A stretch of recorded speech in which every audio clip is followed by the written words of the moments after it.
ಈ ಸುತ್ತಮುತ್ತ ಎಲ್ಲೂ ನೀನು ಕಾಣಿಸ್ಕೋಬಾರ್ದು. ನಡಿ ಆಚೆ. ಅಣ್ಣ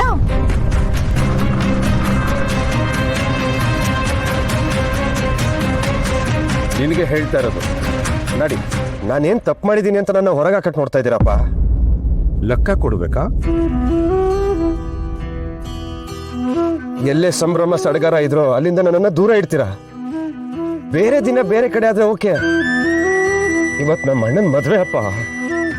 ನನ್ನ ತಾಯಿ ಸ್ಥಳ ತುಂಬಕ್ ಬರ್ತಿರೋ ನನ್ನ ಅತ್ತಿನ ಮನೆ ಒಳಗಡೆ ಕರ್ಕೊಂಡು ಹೋಗ್ಬೇಕು ಅನ್ನೋದು ನನ್ನ ಆಸೆ. ಅದಕ್ಕೆ ಕಲ್ಲಾಗ್ತೀರಾ ಅಂತ ತಪ್ಪು ನಾನು ಏನ್ ಮಾಡಿದ್ದೀನಿ? ಯಾರನ್ನ ನೀನು ಮದುವೆ ಛತ್ರ ಕರ್ಕೊಂಡು ಹೋಗ್ಬೇಕು ಅಂತ ಆಸೆ ಪಡ್ತಾ ಇದೆಯೋ ಅವರೇ ಹೇಳ್ತಿದ್ದಾರೆ ನಿನ್ನ ಮುಖ ನೋಡಕ್ಕೆ ಇಷ್ಟ ಇಲ್ಲ.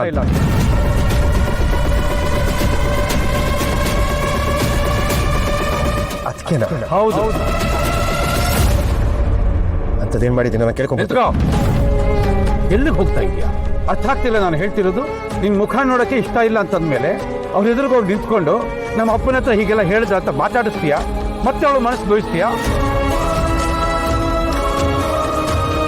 ನನ್ನ ಮನೆಯಲ್ಲಿ ಯಾವತ್ತೂ ಯಾರಿಗೂ ನೀನು ಮುಖ್ಯ ಆದವನಲ್ಲ.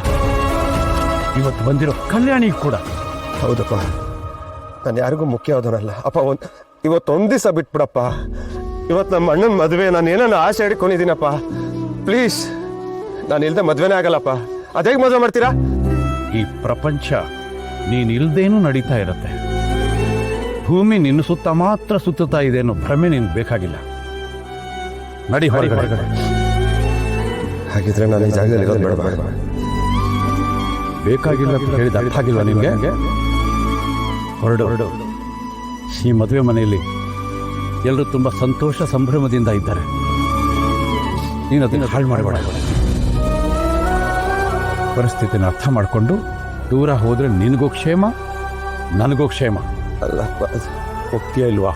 ಅಪ್ಪ